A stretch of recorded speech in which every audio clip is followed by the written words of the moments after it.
Recentemente, em um dos últimos episódios da temporada, o programa Greg News falou sobre memórias, citando o Movimento em Luta, que é um movimento que promove a cobrança de políticas públicas pelos milhões de brasileiros que acabaram perdendo pelo menos um ente querido na pandemia. Como, por exemplo, a aprovação de uma pensão para as crianças que ficaram órfãs com a Covid, entre outras coisas. E pelo que o programa me fez pensar sobre memórias e sobre Covid, esse vídeo vai ser um pouquinho diferente porque eu queria fazer uma releitura sobre o tema e trazer e consolidar algumas memórias com vocês. Lembrar é o que os japoneses fazem com as pedras de tsunami, que são pedras que são colocadas em lugares mais altos, com dizeres como não construa casas desse ponto para baixo, entalhados, que vão dizer outras coisas com avisos e algumas delas têm até mais de 600 anos e marcam até onde, por exemplo, ondas de tsunamis passados chegaram. Essas pedras estão ali sinalizando para as pessoas que pelo menos até aquele ponto a água de uma onda gigante pode chegar. Algumas também avisam sobre outras coisas, como em caso de terremoto é importante correr para partes mais altas. Elas acabam servindo como uma memória física com a qual os antepassados podem avisar as próximas gerações de um perigo real com o qual tiveram que conviver. São memórias entalhadas em pedra para poderem continuar presentes e durar por gerações sem muitas chances de alguém querer levar aquilo embora ou sabotar. É como se aqui no Brasil alguém esculpisse pior do que tá, fica assim, naquelas letras gigantes de entrada de cidade, para avisar para gerações futuras nunca mais acreditarem no que o Tiririca prometeu. Mesmo assim, depois de algumas gerações, passado algum tempo do desastre, as pessoas acabam esquecendo ou até ignorando essas memórias. Como, por exemplo, no Japão, com o aquecimento econômico depois da Segunda Guerra, muitas casas acabaram sendo feitas para baixo desse nível das pedras, apesar da indicação de tsunamis. E isso não é um problema por anos, décadas, até uma geração, até ser de novo. Até um terremoto ou um tsunami acontecer de novo, como aconteceu em 2011, quando o Japão enfrentou a pior onda dos últimos séculos, que foi uma onda que levou muitas casas e milhares de vidas, onde as pessoas acabaram morando mais perto da costa, mais perto de onde a onda vem. As memórias podem salvar vidas, nesse caso, milhares de vidas, como aconteceu na vila de Aneyoshi, no nordeste do país, onde fica a pedra que demarca essa linha de construção e onde as pessoas buscaram ficar no alto antes do tsunami chegar e acabaram se salvando. Principalmente no caso de eventos que não se repetem com regularidade ou dentro de uma mesma geração, a gente precisa lembrar mais de uma delas. Por isso mesmo, os japoneses acabam preservando parte da destruição que as bombas atômicas causaram. Isso serve para lembrar do que os tsunamis ou do que as bombas atômicas são capazes de fazer no país, e os japoneses precisam ensinar isso nas escolas, na cultura local, na mídia, em filmes, na cultura deles em geral, para poder fazer um esforço ativo para poder relembrar as pessoas constantemente do que já aconteceu. E essa repetição de fatos para poder memorizar, para poder formar uma memória, para a memória poder ser preservada, lembra muito a maneira como a gente forma a nossa memória de longo prazo no nosso cérebro. Para você poder fixar uma memória no seu cérebro, ou melhor, para o seu cérebro escolher manter uma memória presente e permanente, ele precisa de repetição. Quantas vezes você não teve que, por exemplo, guardar um número na cabeça, ou um nome, ou uma lista de compras, e aí tudo está claro naquele momento, na sua mente, enquanto você repete até uma distração levar tudo isso embora. Isso acontece porque a gente tem uma memória de curto prazo que pode reter alguns itens, geralmente não mais do que 10, que se não forem reforçados ou repetidos, vão ser esquecidos. E esse esquecimento é até bastante importante de acontecer. Imagino que seria ter que lembrar de todos os números, ou todos os nomes, ou todas as listas que você já viu na sua vida. A nossa memória de curto prazo é como polêmicas no Twitter. Pode até ser uma coisa repetitiva por um tempo, mas dificilmente isso dura mais do que um dia. O processo de transformar essa memória de curto prazo em alguma coisa mais permanente é o que a gente chama de consolidação.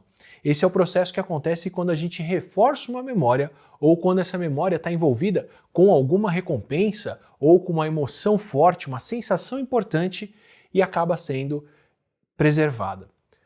Por isso que dias especialmente felizes ou acontecimentos traumáticos são tão memoráveis para a gente. E essa retenção na memória vai decaindo com o tempo. Quanto mais tempo depois de um evento, ou até de um curso, uma faculdade, ou alguma coisa que você aprendeu, mais difícil fica lembrar daquilo. O que também acontece com a memória coletiva. Mesmo em eventos traumáticos, eles podem ser lembrados por um tempo, mas tendem a ser esquecidos com o passar de anos, com o passar de décadas. A gente precisa de registros, como as pedras entalhadas ou a repetição a cada geração através da cultura, para realmente poder consolidar uma memória na cultura de um povo. Caso contrário, em uma ou em algumas gerações, isso se perde e o desastre se repete. Como, por exemplo, enchentes podem mostrar. Por exemplo, nas margens do rio Moldava, na região da Boêmia, na Tchequia, tem gente morando por séculos, elas são habitadas há bastante tempo. Mas de tempos em tempos, esse rio passa por enchentes que são catastróficas e saem destruindo pontes, as casas ao redor e o que mais tiver no caminho da água. Como aconteceu em 1890, como aconteceu em 1940 e em 2002. E comparando mais de 1.300 vilas e cidades onde as pessoas construíam as habitações perto desse rio, pesquisadores tchecos viram que antes das enchentes, em tempos mais normais, as pessoas vão fazendo as casas cada vez mais perto do rio. O que é uma tendência humana super comum, que se repete em várias outras regiões, inclusive aqui no Brasil, dada a nossa necessidade de água. Mas quando as piores enchentes aconteceram, dessas enchentes que aparecem menos de uma vez por século em média no rio Moldava, essas habitações que ficam ali perto da água acabam sendo levadas pelo rio. Então, depois de um desastre desse, por mais ou menos 25 anos depois da enchente, as pessoas voltam a fazer as casas mais longe do rio. Só que com o passar do tempo, depois de uma ou duas gerações, as pessoas vão esquecendo, os mais novos, que nunca passaram por uma enchente desse tamanho, nem veem o apelo do alerta que os mais velhos podem fazer, e as casas voltam a ser construídas cada vez mais perto do rio. E por um tempo, de novo, nada acontece, até outra enchente enorme voltar e levar tudo de novo e o ciclo recomeçar. O que é parecido com o que se mediu aqui no Brasil com o córrego do Gregório em São Carlos, no interior de São Paulo, que cheia depois de cheia repete esse mesmo tipo de ciclo. Na falta de lembranças, o apelo da proximidade com a água ou da ocupação de novas áreas onde não tem ninguém, junto dessa falta de noção do que uma grande enchente rara pode fazer, faz a gente esquecer de prevenir um desastre que é relativamente conhecido e evitável. Isso quando o desastre não é esquecido propositalmente pelas pessoas, ou pelo menos por consequências de ações planejadas de algumas pessoas, como o enorme buraco que a gente tem na nossa memória histórica aqui no Brasil. E eu não estou falando nem de empresas que não gostam de lembrar o que elas estavam fazendo durante um período como a ditadura recente. Eu falo de um problema muito maior. Em 1890, Rui Barbosa, que era ministro da Fazenda do Brasil, mandou queimar todos os documentos sobre a escravidão que tinha sido extinta com a Lei Áurea 2 anos antes. Quem estuda o tema, quem estudou o ato da época, sugere que foi uma forma do governo brasileiro se livrar de pagar as indenizações para os donos de escravos. Sem registros, sem essas memórias, quem enriqueceu às custas de pessoas escravizadas não ia conseguir mostrar que teve um prejuízo com a liberação da Lei Áurea. Mas essa falta de memória afeta todos ainda hoje. A longo prazo, essa medida apagou da nossa memória coletiva quem foram os donos dos escravos. Donos esses que já sabiam da importância de esquecer e já faziam questão de separar famílias, de separar falantes da mesma língua para poder apagar dos africanos escravizados a memória de quem eles eram ou de onde eles vinham. O Brasil desde sempre sofre com um problema de memória bastante crônico. Para se aprender com os erros do passado, para a gente poder construir em cima disso e fazer um futuro diferente, onde as pessoas não vão construir as vidas em cima dos mesmos problemas, a gente precisa saber registrar e lembrar do que foi feito. Por isso mesmo, quem conta com o erro repetido, ou pelo menos não quer pagar pelo erro cometido, tenta apagar essas memórias. E quando não podem apagar, tentam pelo menos distorcer as nossas lembranças, que é o que acontece com as nossas memórias reais, já que o processo de memorizar não é um processo definitivo, como gravar um arquivo na sua mente. Cada vez que a gente lembra de alguma coisa, cada vez que a gente repensa em uma memória, ela é recontada no nosso cérebro e pode mudar com esse processo, pode mudar com a experiência de ser lembrada. Isso é inclusive importante, é assim que você consegue encontrar a sua casa, mesmo quando a cidade mudou, quando a sua rua mudou. É assim que você consegue reconhecer a voz de alguém que cresceu como seus filhos, conforme eles vão ficando mais velhos, ou mesmo se acostumar com alguém que mudou de aparência muito radicalmente. A memória tem que ser revista. Se as nossas memórias fossem fixas e imutáveis, a gente não conseguiria incorporar as mudanças e continuar reconhecendo um mundo dinâmico como o mundo em que a gente vive. O problema é que isso gera uma facilidade de distorcer o que a gente lembra ou mesmo de criar memórias falsas de uma maneira muito mais comum e muito mais fácil de acontecer do que parece. Quem fez uma série de experimentos que mostram isso, e experimentos que desqualificam muito das memórias, é a psicóloga Elizabeth Loftus, que tem toda uma linha de pesquisa que desconstrói esse valor que a gente dá para julgamentos que são baseados em memórias como se elas fossem fiéis, como o depoimento de testemunhas ou como a recuperação de memórias com hipnose. Porque o que essa psicóloga mostra é o quão fácil é implantar novas memórias na cabeça de alguém. Por exemplo, fazendo 30% ou mais de voluntários de um experimento lembrarem de ver o Pernalonga na Disneylândia, depois das pessoas só verem uma propaganda falsa com uma montagem ou de simplesmente verem um cartaz de papelão do Pernalonga na sala em que elas estavam fazendo o experimento. É uma memória que com certeza é falsa, já que o Pernalonga não é um personagem da Disney. É como se alguém lembrasse de ter comido uma picanha em um churrasco vegano por causa de uma sugestão. E não era uma questão só de lembrar de eu vi o Pernalonga no parque onde ele nunca teve. Não, as pessoas diziam que lembravam de ter abraçado ele ou de ter dado a mão para o coelho no Parque do Rato. Memórias parecem uma coisa muito íntima, uma coisa que nós vivemos e só nós poderíamos lembrar, mas em vários experimentos já conseguiram fazer muito mais do que fazer as pessoas lembrarem de um personagem que elas nunca viram. Já induziram as pessoas a terem memórias falsas, de se perderem no shopping e serem resgatadas por estranhos. Já induziram as pessoas a lembrarem de sofrer um acidente de carro a caminho de um casamento que nunca sofreram, ou de serem atacados por animais, ou mesmo de passarem por um evento traumático como um afogamento. A questão é que você nunca sugere a memória inteira, se começa aos poucos, sugerindo uma memória vaga que vai ficando mais rica e mais rica conforme a pessoa vai se lembrando e vai sendo induzida a lembrar aquilo. E quanto mais no passado esses eventos aconteceram, mais fácil é de resgatar e de alterar essa memória. Até o simples ato de ter pessoas ao seu redor inventando uma memória em comum de uma forma distorcida, como inventar cenas de um filme que todo mundo assistiu e você lembra de ter assistido com essas pessoas, ou lembrando de uma coisa que não fizeram de verdade, pode fazer você mudar o que você lembra do que você fez e distorcer definitivamente uma memória que era só sua. Em parte por isso, o trabalho da Loftus invalida, ou pelo menos coloca em xeque, até os testemunhos da forma que muitos tribunais acabam usando.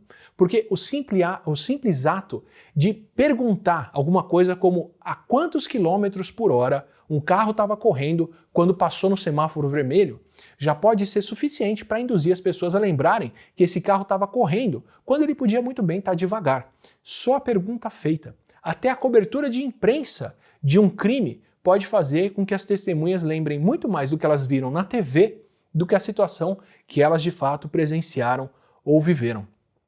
Esse é um dos perigos de quem mente sobre o passado ou de quem omite fatos importantes para poder alterar as memórias de um grupo. Recontar um passado do Brasil onde a escravidão mal aconteceu, onde a gente não foi construído com base no maior tráfico de humanos que o mundo já viu, é criar uma falsa memória coletiva onde o nosso passado foi muito mais bonito e muito mais tranquilo do que realmente foi. É por isso que os judeus trabalham tanto para poder documentar e preservar a memória do que foi, por exemplo, o Holocausto, do que eles passaram na mão dos nazistas. O Japão também cometeu atrocidades terríveis na Segunda Guerra, na Ásia, mas essa memória é bem menos consolidada na memória coletiva. Sem esse esforço constante de lembrar as pessoas, de lembrar com precisão o que aconteceu, o caminho fica aberto para realidades paralelas serem inventadas para poder esconder o que realmente aconteceu e implantar memórias falsas nas pessoas. Coletivamente, o processo de perda de memórias não precisa acontecer com uma ordem, como a ordem de queimar os documentos que o Rui Barbosa deu em 1890. Isso pode acontecer também através da negligência de quem teria que preservar as memórias, até as memórias queimarem por conta própria. Ou pode acontecer pela mudança gradual do que a gente lembra. Como, por exemplo, ao invés de apagar uma memória, se já é tarde demais para fazer isso acontecer, se ela já é comum, talvez seja mais fácil trocar o que as pessoas poderiam lembrar, especialmente se fizer essa troca com uma geração que não passou pelo evento original e não tem essa carga emocional. Por exemplo, censurando ou substituindo alguma coisa, como a censura dos termos como golpe ou ditadura militar de 1964 da prova do Enem, como acontece repetidamente aqui no Brasil desde 2019, especialmente porque isso marca a formação de memórias em uma nova geração, uma geração que não conviveu com a ditadura para saber o que ela fez de fato aqui no país e que teria que aprender para não deixar esses mesmos erros se repetirem. Se era fácil mudar uma coisa leve, como a presença de um personagem em um parque, imagina quando essa memória sugerida envolve fortes emoções. Emoções, aliás, que dão um caminho fácil para poder marcar e mudar uma memória até de quem passou por aquilo, já que nós também misturamos o que nós lembramos, memórias e sensações. Nós confundimos como nos sentíamos quando passamos por alguma coisa com como aquilo realmente foi. A gente se lembra muito mais como nos sentimos do que o que trouxe a sensação. Por exemplo, você já passou pela situação de rever um filme, uma série, ou até rever uma pessoa, ou reviver uma situação como uma viagem que você lembrava que tinha sido excelente, só para descobrir que da segunda vez não foi tão bom assim? Isso pode acontecer em parte porque aquele evento que foi bom para você foi bom naquele momento, para a pessoa que você era, com aquelas experiências que você tinha naquela época. De repente, isso aconteceu porque o rol de experiências que você tinha era bem mais limitado. Quando você não estava conhecendo outras pessoas, outras coisas legais, aquela namorada ou aquele namorado realmente foi uma coisa mágica. Mas com a cabeça de hoje em dia, com uma vida mais rica, sabendo que tem pessoas muito mais interessantes, que têm outras experiências, aquela pessoa pode ser até tosca passando por isso agora. Quantas comidas, quantas músicas ou quantos filmes não deixam de ser interessantes porque a gente vai desenvolvendo gostos mais complexos, mais ricos, de acordo com o que a gente viveu. O que ficou marcado na memória não foi o que aconteceu de fato, mas sim como você se sentiu depois de ter passado por aquilo. Do mesmo jeito que a gente pode lembrar de um livro ou de uma série do que aquilo despertou, de que aquilo foi bom, sem necessariamente lembrar o que tinha na história, qual foi o ponto certo, o que deixou essa memória na nossa cabeça. E a mesma coisa pode acontecer com a nossa lembrança do nosso passado, do que nós vivemos. Evocar um passado nostálgico, uma época em que tudo era bom, naquele tempo é que as coisas funcionavam, pode fazer as pessoas lembrarem muito mais das sensações que elas tinham quando eram mais novas, quando eram mais saudáveis, quando eram mais felizes, ou pelo menos quando tinham menos responsabilidades na vida, do que de fato lembrar do que as pessoas viveram. Elas vão lembrar do sentimento bom que tinham na época, sem necessariamente perceber que a realidade não era tão boa. Eram elas que estavam se sentindo bem naquela situação. Não tem como a gente voltar diretamente para a época boa para descobrir que a nossa mentalidade da época que tornou aquilo rico, que tornou aquilo legal, conforme a gente fez. Porque a sensação de que naquele tempo que era bom pode validar falsas afirmações hoje em dia, mesmo para quem passou pelo período e viveu aquilo. E nesse misto de não querer lembrar do passado, ou não querer registrar memórias, ou mesmo de preferir lembrar uma versão Disneylândia do nosso passado e não o passado real, a nossa perda de memória fez a gente pagar caro até com a pandemia, aqui no Brasil e no mundo. O mundo esqueceu que foi a gripe de 1918 por mais de 50 anos. Foi só no final da década de 1960, com uma nova pandemia de gripe, que a humanidade se deu conta e lembrou do que foi a maior pandemia do século. Só que aqui no Brasil, em particular, a gente se esqueceu da nossa história de sucesso no passado, combatendo doenças infecciosas, e pagou caro por isso. O Brasil também tem muita memória boa que precisa ser preservada e que precisava ser lembrada. A gente esqueceu como nós conseguimos combater e controlar a febre amarela aqui, graças ao trabalho de sanitaristas, como foi o Oswaldo Cruz, nós esquecemos de como conseguimos combater a poliomielite e a varíola com campanhas massivas de vacinação com Zé Gotinha, que se tornaram referência mundial. Nós esquecemos de como os mais pobres dos brasileiros, principalmente os descendentes daqueles negros que foram escravizados e que nunca receberam reparo ou amparo do Estado desde a Lei Áurea, sempre sofreram mais com as epidemias. E essa falta de memória custou mais de 600 mil vidas brasileiras que precisam ser lembradas. Mas tem um grupo de brasileiros que sofre especialmente com a nossa falta de memória, seja ela proposital ou involuntária, no presente ou no passado. São os brasileiros que vira e mexe, a gente esquece que já estava por aqui muito antes disso aqui ser chamado de Brasil, que são os indígenas. A memória que nós fazemos dos indígenas, ou melhor, a memória que os europeus fizeram dos indígenas, já começou distorcida. Porque, junto dos portugueses e dos espanhóis que vieram para cá, as caravelas trouxeram pandemias já antes de 1500. Antes dos portugueses e dos espanhóis entrarem nas matas e encontrarem muitos dos indígenas que depois iam transformar nos primeiros escravizados daqui, os vírus do sarampo, da varíola e outras doenças que os europeus já conheciam e com as quais já conviviam, se espalharam pelas Américas e aqui elas mataram milhões de nativos, ao ponto de extinguir alguns povos. Então, quando os europeus encontravam comunidades isoladas, comunidades indígenas pequenas, com uma cultura simples ou com poucas pessoas, eles não estavam encontrando a cultura que floresceu aqui nas Américas até o final do século XV. Eles estavam encontrando os poucos sobreviventes de uma pandemia, as poucas memórias que acabaram permanecendo de povos até inteiros que foram varridos por novas doenças que eles trouxeram. E na falta dessa lembrança, ou pelo menos na falta de uma ação que é condizente com esse tipo de lembrança, mais memórias se perderam agora com a Covid. E memórias muito importantes.